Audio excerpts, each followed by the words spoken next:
Vous allez recevoir les kits préconfigurés, c'est-à-dire qu'ils sont configurés à Centipede avec le point NIR, c'est-à-dire que c'est le point, le point NIR, c'est un point Centipede qui permet d'aller chercher automatiquement l'antenne la plus proche de chez vous.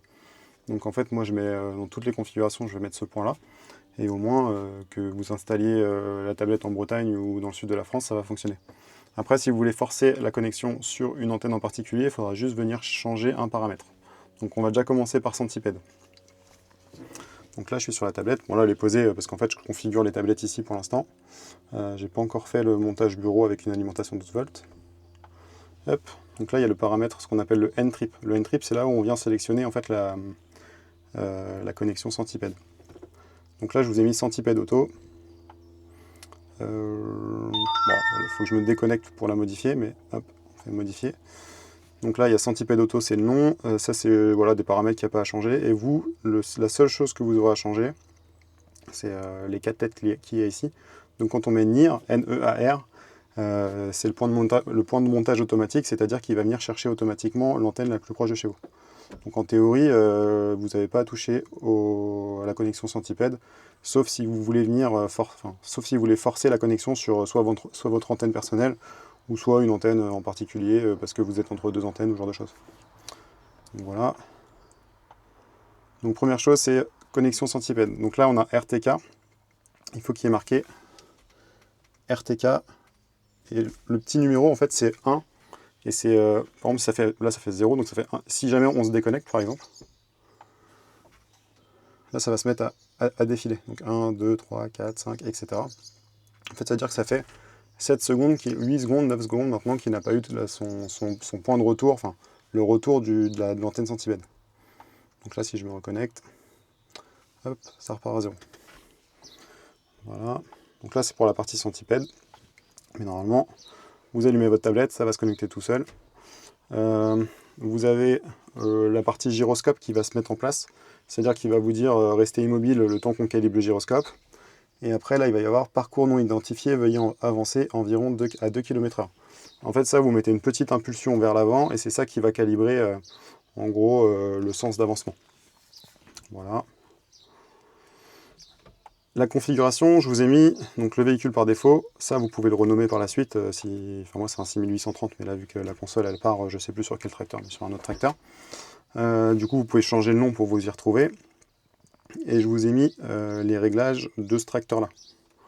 Ceux qui vont l'installer sur un tracteur John Deere, en gros, c'est à peu près ça. Puis même sur un tracteur autre, c'est à peu près ça aussi. Mais je vous conseille quand même de bien reprendre tous vos points.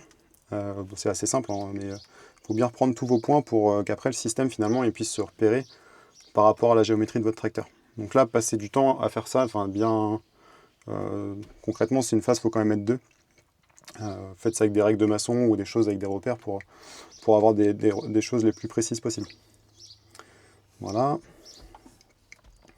Ici, il y a différents paramètres. Le type d'IMU. L'IMU, c'est ce qu'on appelle, enfin c'est le gyroscope en gros pour simplifier. Et nous, on est sur un IMU interne. En gros, l'IMU, il est dans l'antenne qui est sur le toit. Parce qu'il y a aussi une option où on peut avoir un IMU externe, mais c'est pas notre cas. Type d'antenne. On est sur une antenne simple.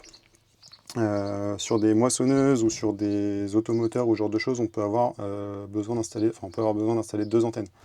Donc là, on est sur une antenne simple, il n'y a pas besoin. Mode d'encodeur, donc nous on est sur encodeur pour direction électrique, donc voilà, on est dessus. Le capteur d'angle, en fait quand il n'y a pas de capteur d'angle, c'est le moteur qui fait le rôle de capteur d'angle, donc il n'y a pas de capteur d'angle. Si jamais vous installez un capteur d'angle, hop, il n'est pas branché, donc en fait on ne peut pas le détecter.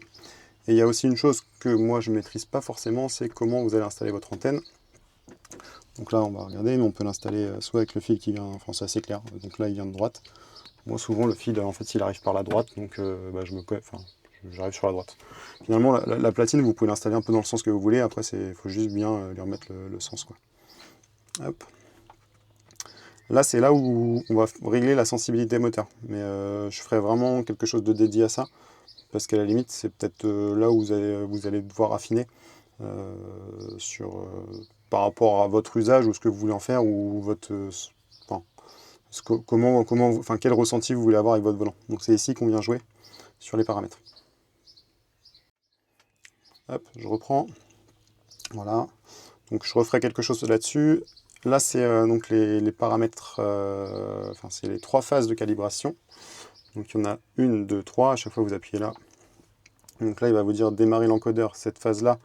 Donc là, je vous ai mis en fait des paramètres de base, parce que je me dis qu'il y en a qui vont, ils vont peut-être pas être très assidus, et voilà, ils vont peut-être pas le faire. Donc là, c'est des paramètres de base, mais en fait, ça, quand vous allez le faire, ça va venir réécraser ces valeurs-là en fonction de votre tracteur. Celui-ci, il est très simple. Il vous faut juste un peu de place devant, votre tracteur va faire des petits S comme ça. Et c'est pour calibrer un petit peu voilà, la partie, enfin c'est pour que le moteur puisse se calibrer par rapport à ça. Là il y en a un deuxième qui est un petit peu plus, qui est assez simple, vous faites un point A, un point B, il vous demande de faire demi-tour. De toute façon à chaque fois que vous finissez une phase, il vous explique. Donc là c'est point A, point B, je crois qu'il faut rouler 50 mètres. En gros il vous faut une belle ligne droite, idéalement quelque chose de pas trop chaotique. En gros c'est pour qu'il cale son roulis, que je dise pas de bêtises, son roulis et son tangage. Donc roulis et tangage, en gros, c'est pour que le système voilà, arrive à comprendre comment ça va fonctionner. Et en gros, vous faites un point A, un point B. Il va vous demander de faire demi-tour assez loin. Vous revenez sur vos pas, vous engagez le guidage. Et en fait, c'est lui qui va rouler tout droit et puis il va faire sa petite calibration. Et je ne me souviens plus s'il faut le faire une deuxième fois, mais de toute façon, donc, en tout cas, vous suivez les étapes A, B, conduite automatique, etc. Et à la fin, ça va vous sortir les valeurs de roulis et de tangage. Donc là, je vous ai mis des valeurs par défaut. Hop. Et ça, ce dernier point, c'est pour en fait, vérifier que l'alignement de votre tracteur est bien fait. C'est-à-dire que c'est pareil, vous faites un point A, un point B, vous prenez une mesure, vous faites demi-tour, vous revenez. Mais c'est pareil, je pense que je vais faire des vidéos un peu dédiées. Là, le but, c'est d'avoir un peu une vue dégrossie de ce qu'il y a à faire. Et en gros, concrètement, ça, c'est plus pour gérer un petit peu le décalage de votre antenne. Et moi, dans mon cas, j'avais pas de décalage, donc ça m'a laissé une valeur à 0. Donc voilà, en gros si vous êtes assez assidu sur la partie centrage de l'antenne, il n'y a pas trop de problème sur cette partie-là. Donc vous recevez ça de cette façon-là. Donc ça c'était pour la partie voilà, interface. Et voilà. Et en gros en théorie, vous êtes parti, il n'y a plus qu'à. Enfin là j'avais déjà une tâche d'ouverte, mais il y a juste à mettre votre véhicule par défaut, c'est celui qu'on a calibré, et l'outil par défaut, je vous laisserai faire, les champs, etc. Enfin en gros il y a tout un. Enfin, le truc assez classique, et la tâche, ou alors faire démarrage rapide si vous voulez partir assez rapidement. Mais je vous conseille de toujours quand même passer par cette phase-là, parce que ça vous permet d'après d'avoir un bel historique de ce que vous avez fait, de bien vous y retrouver dans vos lignes, etc. Voilà, bon, il n'y a plus qu'à. Je vous laisse vous amuser avec ça. Et je vais juste vous faire une petite vidéo rapide sur l'installation, voilà, assez rapidement. Ce qu'il faut faire quand vous recevez le kit. J'aurais peut-être dû commencer par là d'ailleurs. Allez, à tout à l'heure.